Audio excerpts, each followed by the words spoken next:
दोस्तों, पूरे विश्व की नजर उस ऐतिहासिक पल पर टिकी थी जिसका इंतजार दशकों से हो रहा था और आखिरकार भारत ने वो करिश्मा कर दिखाया।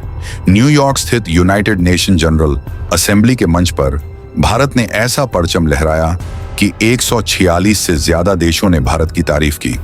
यह सिर्फ कोई सामान्य वोटिंग नहीं थी, बल्कि भारत के वैश्विक इतिहास का वह सुनहरा अध्याय है जो आने वाले समय में पूरी दुनिया की राजनीति और ताकत का समीकरण बदल देगा। सोचिए, जब 193 देशों में से 146 देश भारत के पक्ष में खड़े हो तो उस हॉल का माहौल कैसा होगा। चारों तरफ भारत की कूटनीति की गूंज, भारतीय नेतृत्व की ताकत और भारत का गौरव हर कोने में महसूस किया जा रहा था। यह वह पल था जिसने हर भारतीय का सीना गर्व से चौड़ा कर दिया। लेकिन इससे पहले कि हम आगे बढ़ें, इस वीडियो को लाइक और चैनल सब्सक्राइब जरूर कर दें ताकि आप हमारी इस ऑनलाइन जर्नी का हिस्सा बन सकें।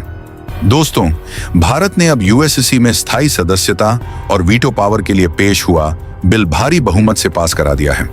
और सबसे चौंकाने वाली बात, जो देश हमेशा भारत का विरोध करते थे वही आज भारत के समर्थन में खड़े दिखे। लेकिन यह जीत सिर्फ वोटिंग तक सीमित नहीं थी। असली खेल तब शुरू हुआ जब भारत के विदेश मंत्री डॉक्टर एस जयशंकर और भारतीय प्रतिनिधियों ने संयुक्त राष्ट्र के मंच पर भाषण दिया।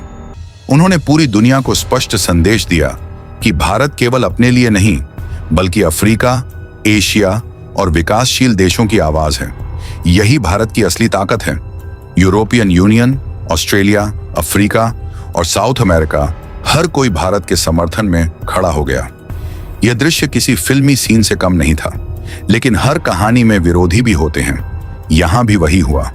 तुर्की और सऊदी अरब ने विरोध जताया, मगर उनकी आवाज इतनी कमजोर थी कि कोई सुनने वाला नहीं था। तुर्की के प्रतिनिधि गुस्से में बिल की कॉपी फाड़ने और टेबल थपथपाने तक पहुंचे, लेकिन पूरा हॉल भारत के समर्थन में तालियों की गड़गड़ाहट से गूंज रहा था। वहीं सऊदी अरब भी चुपचाप बैठा रहा। और दोस्तों, इस पूरे खेल का सबसे बड़ा सरप्राइज चीन, वही चीन जो दशकों से भारत का विरोध करता रहा, इस बार भारत के पक्ष में खड़ा हुआ। उसने साफ कहा, भारत एशिया की आवाज है और भारत के बिना संयुक्त राष्ट्र अधूरा है। सोचिए, अगर भारत का विरोध करने वाला चीन आज समर्थन में खड़ा हो जाए तो दुनिया की राजनीति कितनी बदल जाएगी। यही वह पल था जिसने इतिहास को नई दिशा दी। तो चलिए समझते हैं कि वीटो पावर भारत को मिलने और इससे जुड़ी कौन कौन सी नई अपडेट सामने आ रही है। लेकिन आगे बढ़ने से पहले इस वीडियो को लाइक करके चैनल को सब्सक्राइब जरूर कर लीजिए। दोस्तों, अब हम सीधे इस ऐतिहासिक जीत के मायनों में उतरते हैं। सबसे पहले बात करते हैं वीटो पावर की।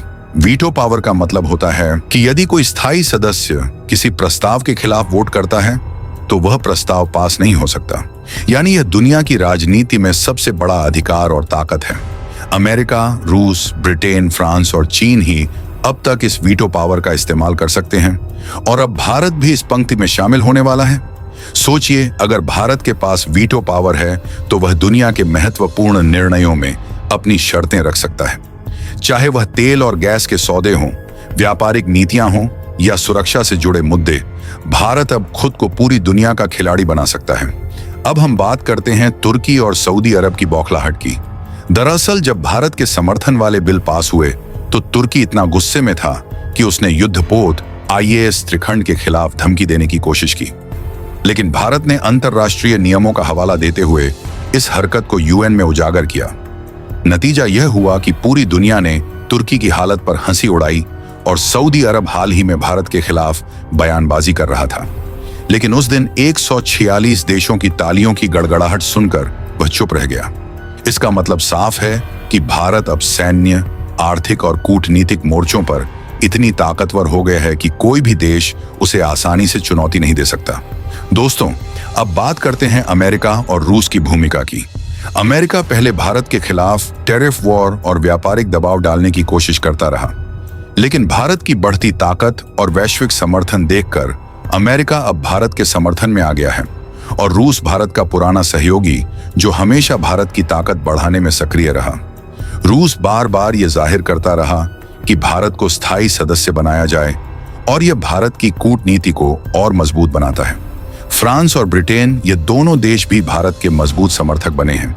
इसका मतलब साफ है कि 5 स्थायी सदस्य देशों में अब भारत का विरोध करने वाला कोई नहीं बचा।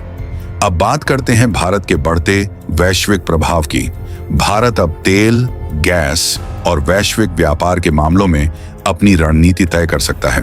उदाहरण के तौर पर हाल ही में भारत ने सऊदी अरब के खिलाफ एक बिल पास कराया था, जिसमें उसे कुछ प्रतिबंधों के लिए मजबूर किया गया। 128 देशों ने इस बिल का समर्थन किया और अगर यह बिल लागू हो जाता है तो सऊदी अरब की आर्थिक ताकत को बड़ा झटका लगेगा।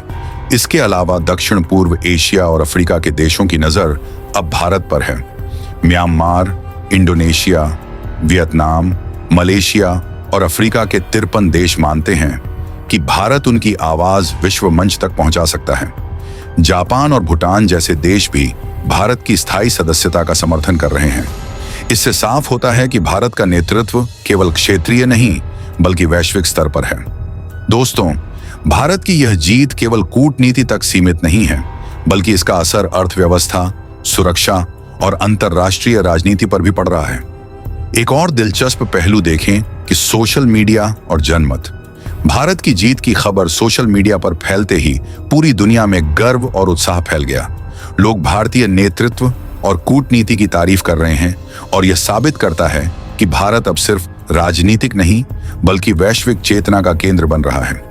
प्रधानमंत्री नरेंद्र मोदी मानते हैं कि यह जीत 140 करोड़ भारतीयों की जीत है। विदेश मंत्री एस जयशंकर कहते हैं कि यह सिर्फ कूटनीतिक जीत नहीं बल्कि नए भारत की पहचान है। और अब सबसे बड़ा सवाल आगे क्या होगा? तो देखिए, यह बिल 5 स्थायी सदस्य देशों के पास जाएगा। वहां एक बंद कमरे में वोटिंग होगी। अगर वहां से भी यह पास हो जाता है तो भारत आधिकारिक रूप से संयुक्त राष्ट्र का स्थायी सदस्य बन जाएगा। यानी भारत अब उन देशों की कतार में शामिल हो जाएगा जिनके पास दुनिया की किस्मत बदलने की ताकत होती है। दोस्तों, एक अहम बात जो अक्सर नजरअंदाज हो जाती है वह यह कि तुर्की और सऊदी अरब की नाराजगी सिर्फ भारत की बढ़ती ताकत से नहीं है बल्कि भारत की गठजोड़ राजनीति से भी है। भारत ने जिस तरह से ग्रीस, साइप्रस और इजराइल जैसे देशों के साथ मिलकर भूमध्य सागर और वेस्ट एशिया में अपनी पकड़ मजबूत की है, उसने तुर्की को अलग थलग कर दिया है। यही वजह है कि एर्दोगान बार बार पाकिस्तान और ओआईसी मंच के जरिए भारत पर वार करने की कोशिश करते हैं, लेकिन हर बार अंतर्राष्ट्रीय स्तर पर उनकी बोलती बंद हो जाती है। इसके अलावा सऊदी अरब की खींच का सबसे बड़ा कारण है भारत का ऊर्जा और निवेश कूटनीति का गेम चेंजर कदम। जब भारत ने यूएई और कतर के साथ लॉन्ग टर्म डील साइन की और रूस से सस्ता तेल खरीदकर घरेलू बाजार को स्थिर किया, तो सऊदी की तेल राजनीति को सबसे बड़ा झटका लगा। बाकी आपको क्या लगता है कि इस बार भारत को वीटो पावर मिल जाएगी या नहीं? अपनी राय कमेंट बॉक्स में जरूर बताएं और इस वीडियो को एक लाइक करें और अपने मित्रों तक शेयर जरूर करें ताकि उन्हें भी जानकारी मिल सके। इसी तरह और भी नॉलेजेबल वीडियो देखने के लिए चैनल को सब्सक्राइब करके बेल आइकन को ऑन ऑल पर जरूर सेलेक्ट करें। जय श्री राम।